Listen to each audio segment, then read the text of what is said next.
हम लोगों को क्लास 11th में पढ़ना था मोल कंसेप्ट। नेक्स्ट टॉपिक था मोल कंसेप्ट। मोल है क्या?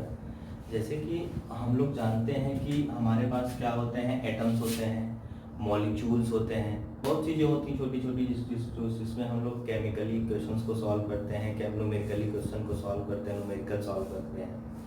तो उसमें हमको परमाणु दिखता है, अणु दिखता है। तो इसमें हुआ क्या कि बहुत छोटे वैल्यू में ही परमाणु और अणु, एटम्स और मॉलिक्यूल हैं, उनकी संख्या बहुत ज़्यादा दिखने लगी हमको।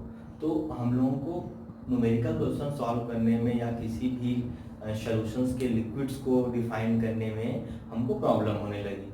तो हम लोगों ने क्या किया कि एक यूनिट लेके आया, इसको नाम दिया गया मोल। इसका नाम सबसे पहले ओस्टवार्ड ने लिया था। ओस्टवार्ड ने सबसे पहले मोल शब्द को यूज किया था।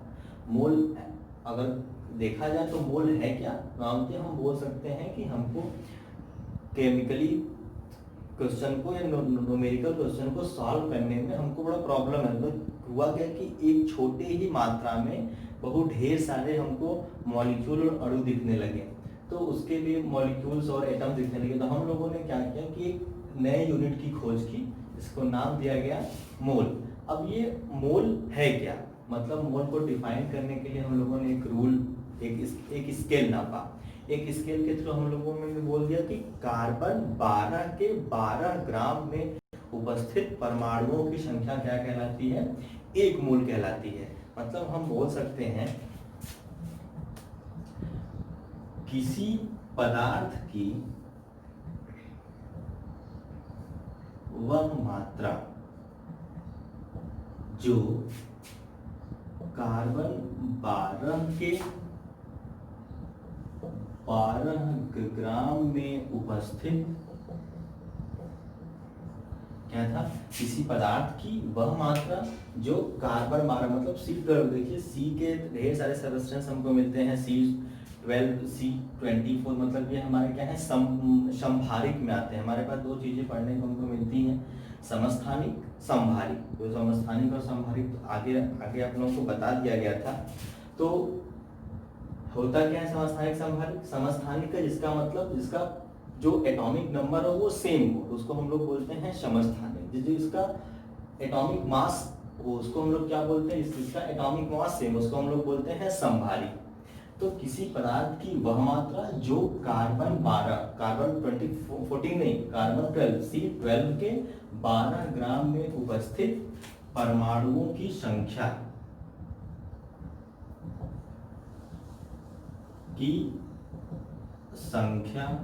को बताता हो या प्रदर्शित करता हो, दोनों एक ही चीज है। किसी पदार्थ की वह मात्रा जो कार्बन 12 के 12 ग्राम में उपस्थित परमाणुओं की संख्या को बताता हो या प्रदर्शित करता हो, या बोल सकते हैं कि परमाणुओं की संख्या के बराबर भी बोल सकते हैं। की संख्या को बताता हो या उसके बराबर हो, या तो यहाँ पर बताता हो कि बराबर ही लिख सकते हैं, संख्या के बराबर हो। बराबर क्या कहलाता है? मोल कहलाता है। मतलब हम बोल सकते हैं 1 मोल किसके बराबर होगा?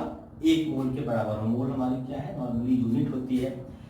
तो 1 मोल किसके बराबर होगा? किसी पदार्थ की वह मात्रा जो कार्बन 12 के 12 ग्राम में उपस्थित परमाणुओं की संख्या के बराबर हो, 1 मोल कहलाता है। हम इसे किससे प्रदर्शित करते हैं? स्मॉल n से इसको हम रिप्रेजेंट करते हैं। किससे? स्मॉल n से। आगे चल के मालूम क्या चला कि जो कार्बन 12 के 12 ग्राम में उपस्थित परमाणु हैं, जब इसको हम लोग देखा गया तो मालूम चला कि 6.022 मल्टीप्लाई 10 के पावर 23 परमाणु जो होते हैं हमारे इसमें होते हैं। ये एक न्यूमेरिकल वैल्यू है, फिक्स वैल्यू है, जो एक्सपेरिमेंट करने पे हमको मालूम चला। तो इसको हमको लर्न करना पड़ेगा। कितना? 6.022 मल्टीप्लाई 10 के पावर 23। 1 मोल में परमाणुओं की संख्या होती है। मतलब 1 मोल जो होता है इसी के क्या होता है? बराबर होता है। ठीक। आगे ये मालूम चला, या तो हम ऐसे बोल सकते हैं कि कार्बन 12 के 12 ग्राम में 6.022 मल्टीप्लाई 10 के पावर 23 परमाणु उपस्थित होते हैं, ऐसा हम बोल सकते हैं।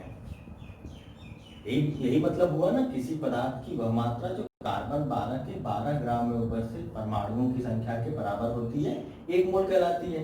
हम इसे n से रिप्रेजेंट करते हैं। इसी चीज को हम ऐसे भी बोल सकते हैं कि कार्बन 12 के 12 ग्राम में इतने परमाणु जो होते हैं उपस्थित होते हैं।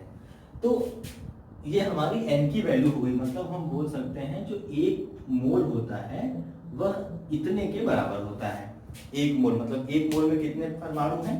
6.022 मल्टीप्लाई 10 के पावर 23 1 मोल। आगे आवोगाद्रो ने अपना रूल दिया और आवोगाद्रो ने बताया कि जो आवोगाद्रो का नंबर आया Na क्या है? Avogadro number. ये हमारा मतलब क्या है? Na इक्वल्स टू क्या है? आवोगाद्रो संख्या या आवोगाद्रो नंबर। इसको हम n से रिप्रेजेंट करते हैं। आगे ये मालूम चला कि जो आवोगाद्रो नंबर होता है वो 1 मोल के क्या होता है? बराबर होता है। तो ये जो Na और 1 मोल और ये जो वैल्यू हमको मिली वो किसके बराबर हो गई? 1 मोल के बराबर हो गई। अब हम मोल के लिए रिलेशन पता करेंगे, क्या क्या हमारे पास उसके मोल में जो होते हैं वो रिलेशन होते हैं। तो जब मोल में रिलेशन डिफाइन करने की बारी आई तो हमको पहला कंसेप्ट मिला मोल n इक्वल्स टू बोलते हैं भार बटे अणु भार।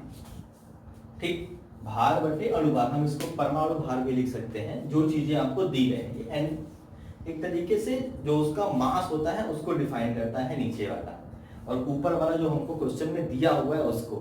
तो n इज इक्वल्स टू क्या हो गया? भार बटे अणु भार। हम इसको ऐसे भी लिख सकते हैं n इज इक्वल्स टू भार कितना हो जाएगा? स्मॉल w से रिप्रेजेंट करते हैं और अणु भार कैपिटल M से। इतना हो गया n is equals to w upon m, मतलब n बराबर भार बटे अणु भार। तो हमको किसी चीज का अगर निकालना है तो हम उसको बड़े आसानी से क्या कर सकते हैं? निकाल सकते हैं। आगे बात हुआ कि इस 1 मोल में से एक से ज्यादा मोल है तो उसमें कितने परमाणु होंगे ये निकालना है। किसी 1 मोल में कितने परमाणु हमारे उपस्थित हैं, इसकी या तो परमाणुओं की संख्या को दिखाने किसी और सब्सटेंस में। तो हम आवोगाद्रो से इसके रूल को डिफाइन किए। फॉर्मूला हमारे पास आया स्मॉल n। स्मॉल n मतलब मोल, कितने नंबर ऑफ मोल है। n को किससे रिप्रेजेंट करते हैं? मोल से रिप्रेजेंट करते हैं। तो ये आया n इक्वल्स टू परमाणुओं की संख्या अपॉन आवोगाद्रो नंबर। ये किसमें हो गई? परमाणुओं की संख्या, आवोगाद्रो नंबर और मोल के बीच रिलेशनशिप। ये किसमें हो गया? भार और मोल के बीच रिलेशनशिप। तो ये दो चीजें हमको क्या हो गई? मिल गई। इन्हीं दो चीजों से हम क्या करेंगे? आगे के फॉर्मूले को पढ़ेंगे। आगे के फॉर्मूले देखेंगे कि क्या क्या है। अगर हमको यहाँ से n निकालना रहे तो हम क्या करेंगे? स्मॉल n मल्टीप्लाई n कर देंगे। तो हमको क्या मिल जाएगा कि किसी भी सब्सटेंस में 1 मोल, 2 मोल, 5 मोल, 10 मोल जितने मोल हैं उसमें कितने परमाणुओं की संख्या क्या है? उपस्थित है, उसको हम निकाल सकते हैं। इस आवोगाद्रो नंबर की वैल्यू पुट करेंगे 6.022 मल्टीप्लाई 10 के पावर 23। Na की वैल्यू पुट करेंगे।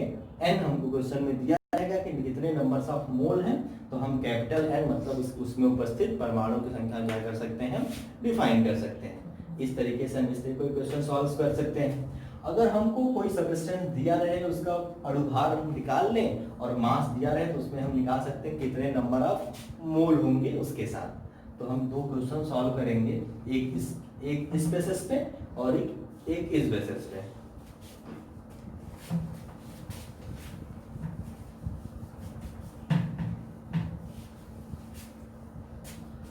हमारे पास जो पहला क्वेश्चन है,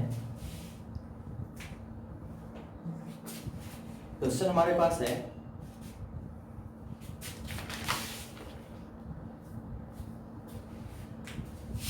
0.4 मोल जल में उपस्थित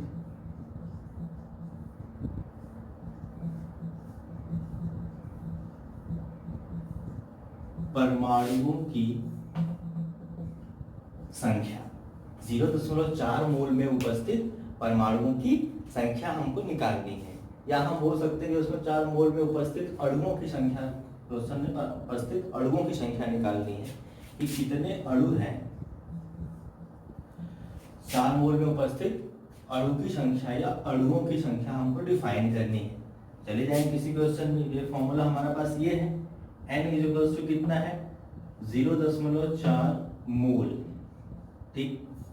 Na फिक्स होता है, Na जो होता है वो अवोगाड्रो नंबर, तो 0.6.022 मल्टीप्लाई 10 के पावर 23, और क्या निकालना है n निकालना है, n is equals to question mark कि नंबर्स ऑफ मोल्स हमारे कितने हैं इसको डिफाइन करना है। इसके लिए हम क्या करेंगे, फॉर्मूला अपना अप्लाई करेंगे, कितना हो जाएगा n is equals to small n multiply a in Na, a का मतलब अवोगाड्रो नंबर नोटेशन में है नीचे n है, n की वैल्यू कितनी है 0.4 मल्टीप्लाई 6.022 मल्टीप्लाई 10 के पावर 23, इसको सॉल्व कर लेंगे तो कितना हो जाएगा, हमारा पॉइंट है तो ये हो जाएगा हमारा 8.6 ये हो जाएगा। सॉल्व कहाँ करें, 3 यहाँ पे तो 4 यहाँ पे हो जाएगा, तो 2.4088 हुआ क्या, n की वैल्यू पुट कर दिए 0.4, Na की वैल्यू पुट कर दिए, जिसको हम सॉल्व कर देंगे तो हमको कितना मिल जाएगा 2.4088 मल्टीप्लाई 10 के पावर 23। इस तरीके से क्या पता चला हमको कि 0.4 मोल जल में कितने अणुओं की संख्या क्या है उपस्थित है, तो कितने अणु उपस्थित हैं 2.4088 मल्टीप्लाई 10 के पावर 23 क्या है अणु उपस्थित है। इस तरीके से हम किसी भी नंबर्स ऑफ मोल में बता सकते हैं कि कितने